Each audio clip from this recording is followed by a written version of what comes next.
And so Constantine has won a victory for the anti-Torah and the anti-Semitic factions of the church that were already in abundance in the West. He has replaced the entire feast of unleavened bread, Passover, and first fruits with a single day, Ishtar. Now, many venerate this man as one who saved the church by making it a state religion of Rome. But what he really did was polluted and changed the worship of the one God with other gods, replaced the solemn festival days of the Lord with pagan worship days. And I want to read you something else that he tried to replace. Again, this is from the writings of Eusebius. It may shock some of you, but that's what this study does. It's a shocking study. Eusebius tells the story in the last days of Constantine. All these edifices of the emperor consecrated with the desire of perpetuating the memory of the apostles of our Savior before men. He had, however, another objective in erecting this building, i.e., the Church of the Apostles at Constantinople. An object at first unknown, but which afterwards became evident to all. He had, in fact, made a choice of this spot in prospect to his own death, anticipating with extraordinary fervor of faith that his body should share their title with the apostles themselves, that he should thus, even after death, become subject with them of the devotions which should be performed to their honor in this place. And for this reason he bade men assemble for worship there at the altar which he placed in the midst. He accordingly caused 12 coffins to be set up in this church, like sacred pillars in honor and memory of the apostolic band, and in the center of which his own was placed, having 6 of theirs on either side of it. Thus, as I said, he provided with prudent foresight an honorable resting place for his body after death, and having long before secretly formed this resolution, he now consecrated this church to the apostles, believing that his tribute to their memory would be of no small advantage to his own soul. Nor did God disappoint him with that which he so ardently expected and desired. Planning the Church of the Apostles, Constantine had dreamed of resting there forever in the midst of the 12, not merely one of them, but a symbol of, if not substitution, for their leader. During the months of the church's construction, his agents had been busy in Palestine collecting alleged relics, i.e., bones of the apostles and their companions, to be laid up in the church with his body, awaiting the general resurrection. The project was started but not completed. However, an official search was made for the locations of the bodies of the apostles, and this official search was possibly the precipitating cause for the inventory which was made of the apostolic remains or relics. After this time, there arose a practice of veneration of relics. And so this fellow Constantine wants to take the place of the Messiah among the 12. He goes and he collects the remains of the 12 and wants to place himself right in the center. And Eusebius is kind of kind to Constantine. He says he wants to be one of the 12, but I think something else. If we look at what he did, he changed the set times of the Lord. He changed the law of God, just as Daniel said the false Messiah would do, and now he wants to be in the midst of the 12, replacing the Messiah. And who's the one who wants to replace the Messiah? The false Messiah. Now I want you to know that nothing changes. The church has moved away from the commands of God, the festivals, the Sabbath. They use Paul's polemic against Jewish tradition and twist it to be a polemic against Torah. They've forsaken the commands of God. Anti-Semitism is running rampant and will continue in the next century because of these men. Let me read just a few quotes of hundreds as we move through church history. And again, this is going to be hard, but this is a hard study. If we move to the 7th century, listen to this. Pope St. Gregory. It has come to my ears that certain men of perverse spirit have sown among you some things that are wrong and opposed to the holy faith. so as to forbid any work being done on the Sabbath day. What else can I call these but preachers of the Antichrist, who, when he comes, will cause the Sabbath day as well as the Lord's day to be kept free from all work? For because he pretends to die and rise again, he wishes the Lord's day to be had in reverence, and because he compels the people to Judaize, that he may bring back the outward right of the law and subject the perfidy of the Jews to himself, he wishes the Sabbath to be observed. Let's go to the 8th century. Pope Adrian. Since certain erring in the superstition of the Hebrews have thought to mock Messiah our God, and feigning to be converted to the religion of Christ, to deny him, and in private and secretly keep the Sabbath and observe other Jewish customs, we decree that such persons not receive communion, nor prayers, nor into the church, but let them be openly Hebrew according to their religion, and let them not bring their children to baptism, nor purchase, nor possess a slave. So we see, not only do we see anti-Semitism, but we see anti-Semitism toward Jewish believers in this one. Let's go to 1025. Pope St. Gregory the Seventh. We exhort your royal majesty, King Alphonse VI of Castile, not to further tolerate that Jews rule Christians and have power over them, for to allow that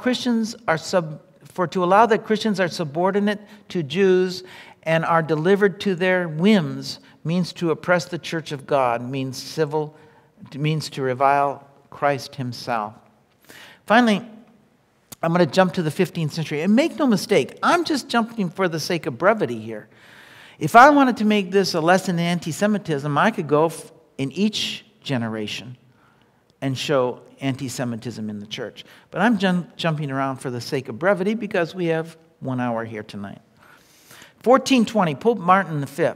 However, we received a short time ago, through credible reports, knowledge to our great alarm that various Jews of both sexes in Caucasus and other cities, lands, and places overseas, which fall under the jurisdiction of Christians, are of obstinate mind, and in order to conceal swindling and wickedness, wear no special sign on their clothing, so that they are not recognizable as Jews. They are not ashamed to give themselves out as Christians before many Christians of both sexes of these cities, districts, and places mentioned, who could not, in fact, identify them and consequently commit shameful things and crimes. And so here we are in the 15th century, and we see that even those Jewish people who were believers were not exempt from the persecution. The last thing I want to show this week is that this continued even in the reform of the church. We're going to read something from the very first reform, Luther, in the 1500s. This is one of his writings. What shall we Christians do with this rejected and condemned people, the Jews? Since they live among us, we dare not tolerate their conduct. Now that we are aware of their lying and reviling and blaspheming, if we do, we become sharers in their lies, cursing and blasphemy. Thus we cannot extinguish the unquenchable fire of divine wrath of which the prophets speak, nor can we convert the Jews. With prayer and with fear of God, we must practice sharp mercy to see whether we might save at least a few from the glowing flames. We dare not avenge ourselves. Vengeance 1,000 times worse than we could wish them already has them by the throat. I shall give you my sincere advice. First, to set fire to their synagogues or schools, and to bury and cover with dirt whatever will not burn, so that no man will ever again see a stone or cinder with them. This is done in honor of the Lord and of Christendom, so that God might see that we are Christians, and we do not condone or knowingly tolerate such public lying, cursing, and blaspheming of his Son and of his Christians. For whatever we tolerated in the past unknowingly, and I myself was unaware of it, will be pardoned by God. But if we now that we are informed, we're to protect and shield a house for the Jews, existing right before our very noses, in which they lie about, blaspheme, curse, vilify, and defame Christ and us, as was heard above, it would be the same as if we were doing all of this, or even worse ourselves, as we very well know. Second, I advise that their houses be razed and destroyed. For they pursue in them the same aims as in their synagogues. Instead, they might be lodged under a roof or in a barn, like gypsies. This will bring home to them that they are not masters in our country, as they boast, but that they are living in exile and captivity, as they incessantly wail and lament about us before God. Thirdly, I advise that their prayer books, Talmudic writings in which such idolatry and lies and cursing and blasphemy are taught, be taken from them. Fourthly, I advise that their rabbis be forbidden to teach henceforth on the pain of loss of life and limb, for they have justly forfeited the right of such an office by holding the poor Jews captive with the sayings of Moses, in which he commands them to obey their teachers on penalty of death, although Moses clearly adds, what they teach you in accord with the law of the Lord. These villains ignored that. They wantonly employ the poor people's obedience contrary to the law of God and infuse them with this poison, cursing and blasphemy.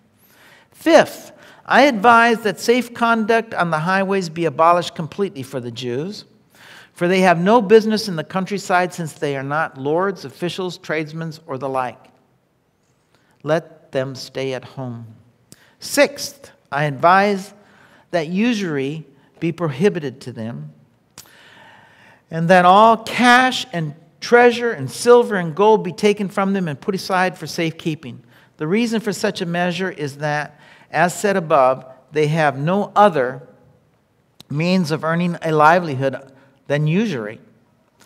And by it they have stolen and robbed from us all they possess. Such money should now be used in another way than following. Whenever a Jew is sincerely converted, he should be handed 100, 200, or 300 florins, as a personal circumstances may suggest.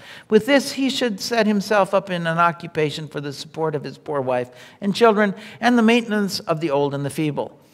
For such evil gains are cursed, and if they are not put to use with God's blessing in a good and worthy cause. Seventh, I commend putting a flail, an axe, and a hoe, and a spade, and a distaff, or a spindle into the hands of the young, strong Jews and Jewesses, letting them earn their bread by the sweat of their brow, as was imposed on the children of Adam.